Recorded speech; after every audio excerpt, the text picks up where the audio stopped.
Picture चालू करो बे।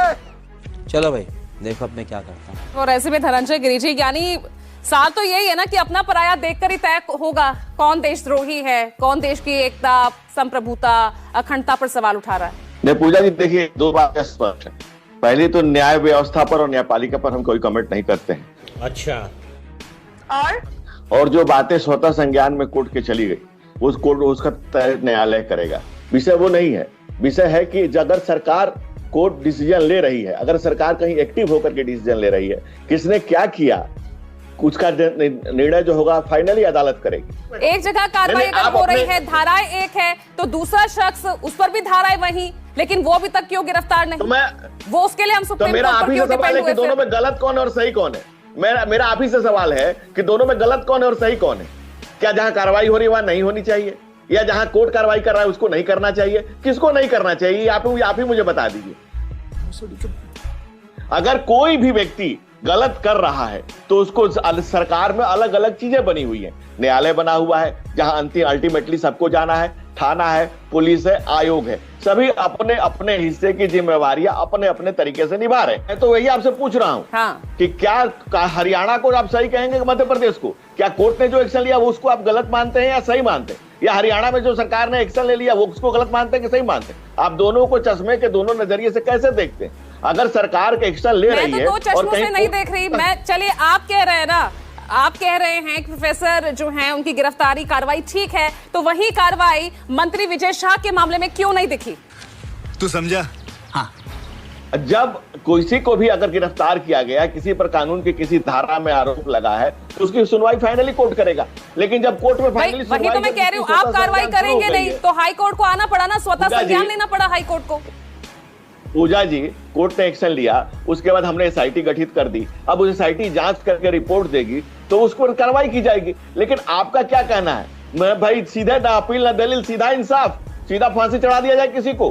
कौन सा कानून लागू किया जाए? इस देश में डेमोक्रेसी है, इस देश में बड़े बड़े पार्टियों के बड़े बड़े नेता सरबराह जब बेल पे हैं हजारों करोड़ के घोटाले में, कानून की है, लेकिन पिछती बड़ी बारीक है। और हमें इस देश के कानून पर, संविधान पर, न्याय व्यवस्था पर, सरकार पर, चाहे सरकार किसी की रही हो, हमें हमेशा विश्वास है और हम उसके साथ खड़े रहें, लगातार रहें। तुम तो धनाधन फेंके जा रहे हो।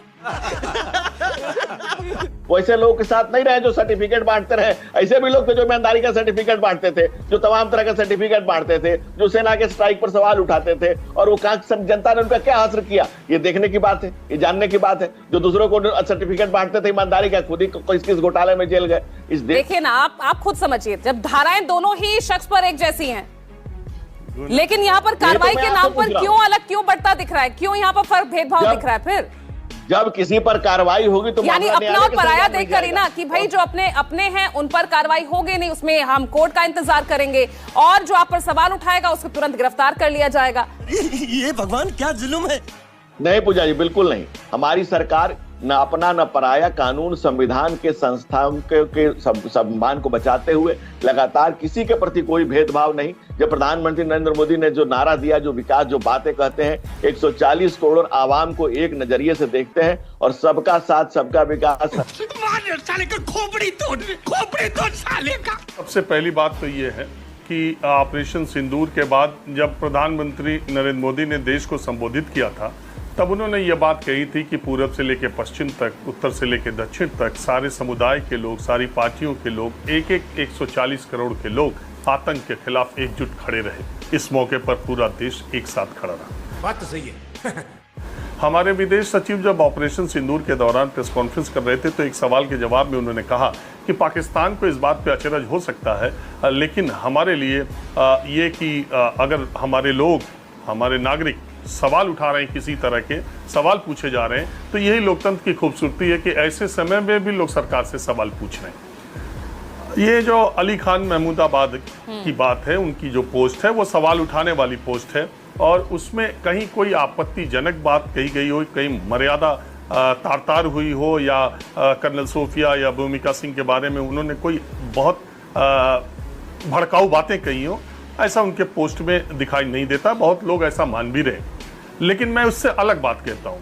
मैं मानता हूँ, चलिए 1 मिनट के लिए मानते हैं कि अली खान महमूदाबाद ने ऐसी बातें की जो आपत्तिजनक हैं, और जो देश कर्नल सोफिया के खिलाफ है, 1 मिनट के लिए हम मान लेते हैं कि यही बात सही है, तो उनके खिलाफ जो एक्शन हुआ ठीक है। लेकिन भारतीय जनता पार्टी के लोग क्या इस बात का जवाब दे सकते हैं कि विजय शाह का बयान कैसा है? हमको नहीं पता। क्या मध्य प्रदेश की सरकार इस बात का जवाब दे सकती है कि उनके महिला आयोग की अध्यक्ष इस वक्त कहां है? जिस तरह से हरियाणा की महिला आयोग की अध्यक्ष ने तुरंत सोशल मीडिया पोस्ट, जो कि शायद एक्सेस उतने ही लोगों तक हो जो उनके फॉलोअर है या उनके है, लेकिन एक मंत्री जो संवैधानिक पद पर, उन्होंने सार्वजनिक तौर पर बोला है और पूरी दुनिया ने सुना है, जिसको संज्ञान लिया हाई कोर्ट ने। चलिए, एक प्रोफेसर ने मैं कह रहा हूं चलो आपत्तिजनक भी वैसे है नहीं, लेकिन बावजूद इसके एक राज्य की महिला आयोग की अध्यक्ष इतना एक्शन में आती हैं, पहले स्पष्टीकरण मांगती हैं, फिर वो एफआईआर दर्ज कराती हैं, फिर एक बीजेपी का कार्यकर्ता एफआईआर दर्ज करता है, एक्शन नहीं होता है तो वहां के पुलिस के बड़े अधिकारी को तुरंत हटा दिया जाता है। और सोनीपत की पुलिस दिल्ली के ग्रेटर कैलाश आकर के एक प्रोफेसर को गिरफ्तार करके ले जाती है। विजय शाह के मामले में क्या किया वहां की महिला आयोग के अध्यक्ष ने, क्या किया वहां की सरकार ने? तुम्हें शर्म है कुछ? तो सवाल यह है कि जिसकी सरकार, जिसकी लाठी उसका भैंस, दोनों जगह भारतीय जनता पार्टी की सरकार है। अपने आदमी पर आपको एक्शन लेना है तो आप सुप्रीम कोर्ट के उसका इंतजार कर रहे हैं कि सुप्रीम कोर्ट कुछ ऐसा करे क्या, और दूसरी तरफ जहां आपकी सरकार है, जहां आप पे सवाल उठाने वाले लोग हैं, वो तुरंत भीतर कर दिए जाएंगे। मैसेज तो इससे यही जा रहा है कि एक ही, मैं मान लेता हूं कि दोनों के बयान अगर एक ही तरह के थे तो दोनों पर कार्रवाई किस तरीके से हो रही है आप पूरा देश देख रहा है।